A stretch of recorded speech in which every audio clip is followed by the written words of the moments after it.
September 26, 1983, a man named Stanislav Petrov is sitting alone in front of a screen when an alarm goes off. The computer is telling him something that makes his blood run cold. The United States has just launched nuclear missiles, 5 of them, headed toward the Soviet Union. He has minutes to decide. Protocol is crystal clear. Report it immediately. Trigger the response. The Soviet arsenal launches.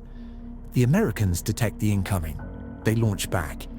And that's where the story of human civilization ends. Petrov didn't report it. He sat with it. He thought. Something in his gut said this doesn't feel right, and he made a decision that no protocol, no training, no rulebook prepared him for. He called it a false alarm. He was right. A satellite malfunction, a software error. That was all it was. The world came within one man's hesitation of complete annihilation, and almost nobody on Earth knew about it for 20 years. Now, here's why I'm telling you this story today. Because the conditions that made that moment possible, the pressure between great powers, the miscalculations, the multiple crises running simultaneously, the world holding its breath without fully realizing it, those conditions did not disappear. They went quiet for a while. And then, slowly, without announcement, without a headline declaring it, without anyone on television connecting the dots clearly, they came back. And right now, today, they are louder than they have been at any point since that man sat alone in that bunker. This video is about what is actually happening in the world right now. Not the fragments, not the noise, the full picture. And I want to warn you before we go any further. It is not what most people think it is. You already sense something.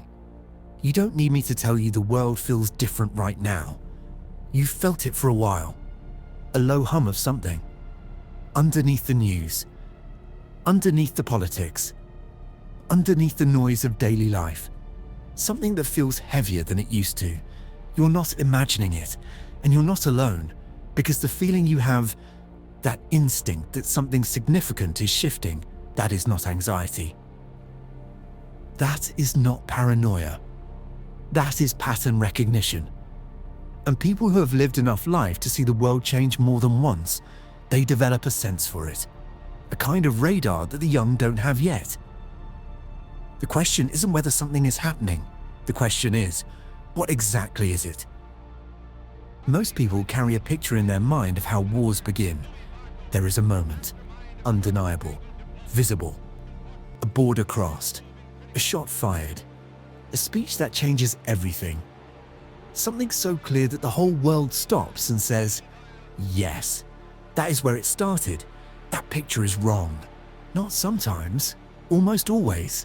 The wars that truly reshape the world, the ones that swallow entire generations, they never begin with a moment. They begin with a season. A long, slow accumulation of smaller things. Each one absorbed. Each one explained away. Each one normalized until it doesn't feel dangerous anymore.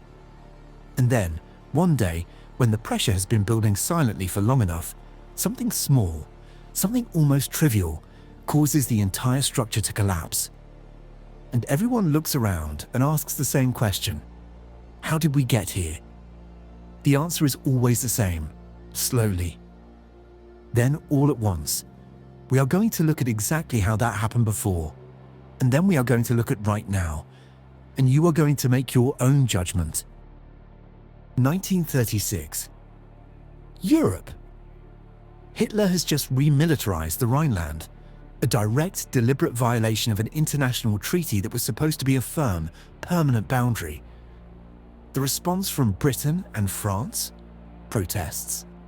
Letters. Meetings. And then, the world moved on. 1938. Germany absorbs Austria. 7 million people. An entire sovereign nation. Gone overnight. More protests. More letters. The world moves on again. Czechoslovakia. Then Poland. And each time, each single time, the moment was manageable in isolation. The politicians were handling it. The diplomats were talking. There was always a reason to believe it wouldn't go further. Nobody saw the accumulation. The people of Paris in 1936 were not fools. They were not blind. They were people exactly like you and me, going to work, raising families, trusting that the men in charge would find a way to stop it. But the men in charge were also normalizing, also absorbing, also telling themselves, this time it won't go further. By the time the world said enough, the machinery was already fully operational, the factories running, the armies mobilized. The moment for prevention had passed so quietly that nobody could even identify when it happened. This is the first piece of the pattern. Small provocations, normalization, accumulation, collapse.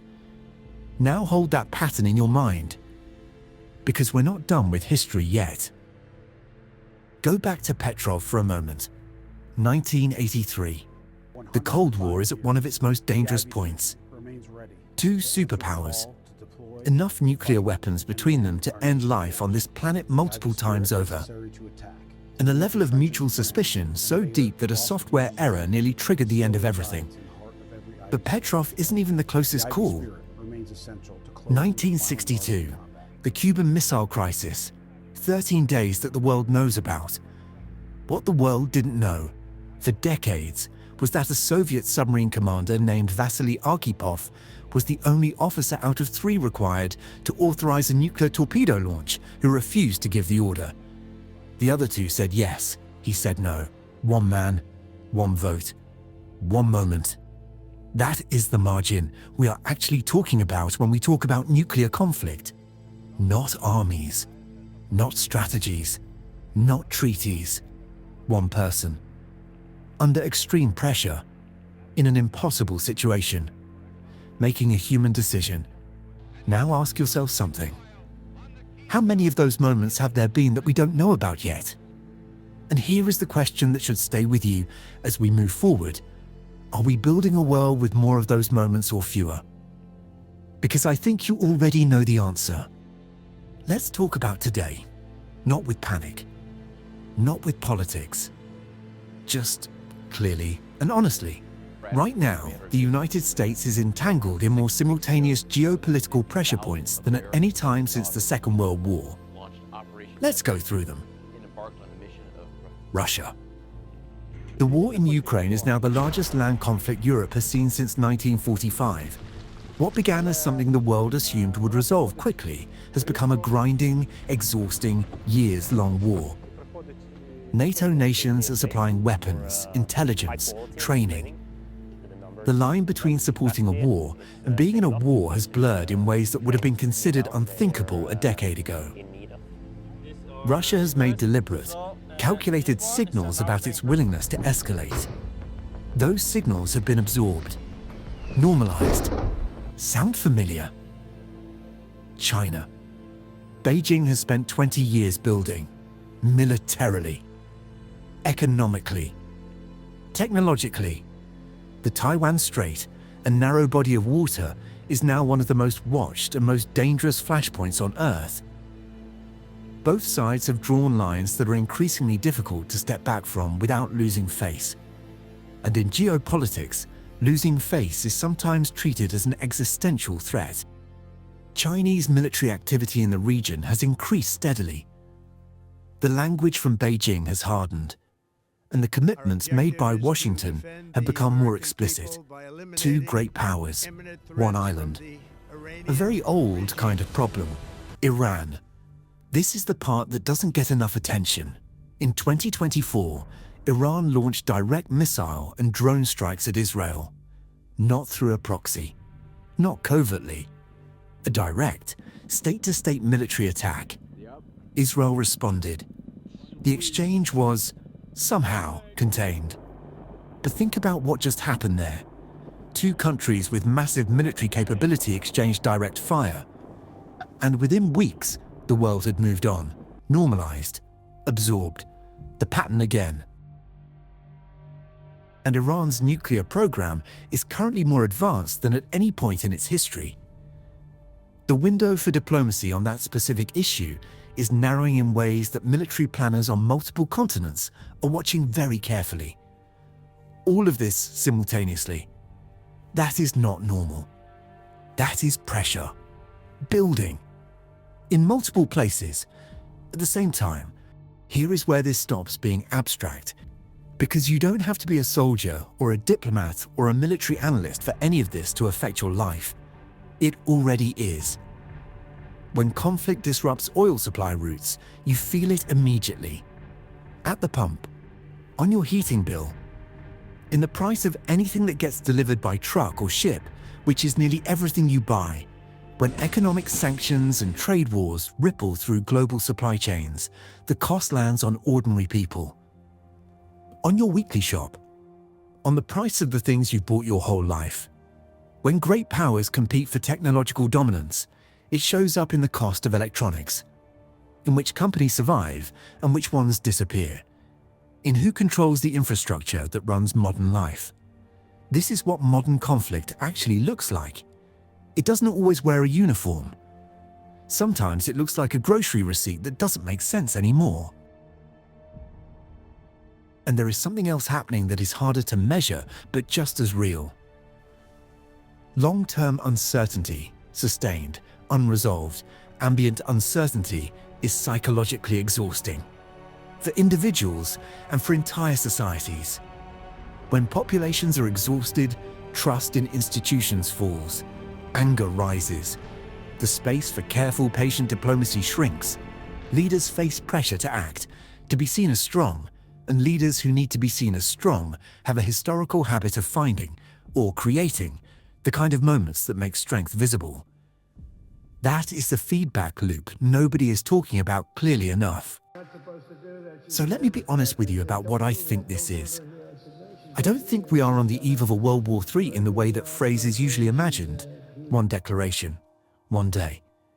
One clear before and after. That is probably not what is coming. What is already here, and what may deepen, is something more complex and in many ways more difficult to respond to. Because it doesn't have a name yet, it's a world of permanent partial crisis, multiple conflicts, sustained pressure, nuclear powers operating in close proximity to each other's red lines, and a global population so saturated with noise that the collective attention required to prevent catastrophe keeps getting harder to sustain. The danger is not one giant spark. The danger is 100 smaller fires, burning in a dozen different places. Managed, barely, by people who are tired, under pressure, and working with incomplete information. The line hasn't been crossed. But I want you to understand something. The line is closer than most people realize. And the distance between tense, but manageable and catastrophic failure is not always measured in months or years. Sometimes it is measured in minutes. Sometimes it is measured in one person's judgment. In one control room. On one ordinary night. We know that. 1983 taught us that. I want to end with something that matters more to me than the question we started with. Not, will World War III happen? Nobody can answer that. And anyone who tells you they can is not being honest with you. The question that actually keeps historians and analysts awake at night is different. It is this. Would we recognize it before it was too late? Because the human mind, all of our minds, are extraordinary at normalizing, at absorbing, at telling ourselves that this time is different, that the people in charge will find a way, that surely it won't go that far. So the question isn't whether you should be afraid. The question is whether you are paying the kind of attention that this moment actually demands. The kind of attention that Petrov had. On one ordinary night, in 1983, when nobody knew the world was ending, until it almost did.